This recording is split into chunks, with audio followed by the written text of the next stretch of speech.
Ce week-end, la police a utilisé des gaz lacrymogènes pour disperser la manifestation la plus récente devant un centre de détention pour immigrants à Portland, dans l'Oregon.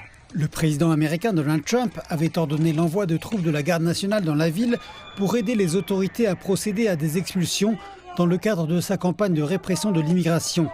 Mais cette mesure a été bloquée samedi par un juge nommé par M. Trump et le président a critiqué les autorités de l'État. Portland est en feu. Il y a des agitateurs, des insurgés. Il suffit de regarder la télévision, d'allumer votre téléviseur, de lire vos journaux. La ville est en feu. La gouverneure, le maire, les politiciens craignent pour leur vie. Ce juge devrait avoir honte.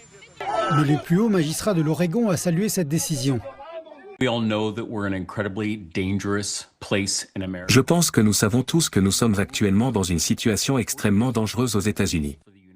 Et la décision rendue aujourd'hui est un signal d'alarme important pour le président américain. Aucun président n'est autorisé à inventer des faits ou à se fier aux trolls ou aux publications sur les réseaux sociaux pour déployer l'armée américaine dans nos villes.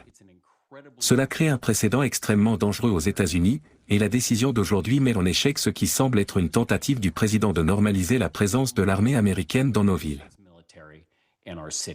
Pourtant, le même jour, l'administration Trump a mobilisé 300 réservistes de la garde nationale de l'Illinois pour contrer les manifestations similaires à Chicago.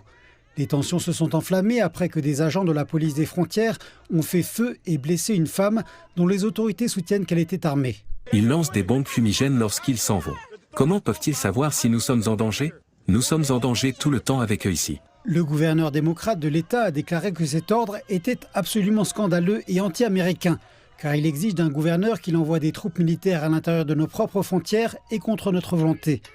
Le déploiement de troupes à Chicago fait suite à des mobilisations similaires à Memphis et avant cela à Washington DC et à Los Angeles. Le président Trump et la maire de Washington DC ont tous deux attribué à cette action un impact important sur la baisse déjà observée du taux de criminalité. On ne sait pas encore quand les troupes de la garde nationale seront déployées dans les rues de Chicago.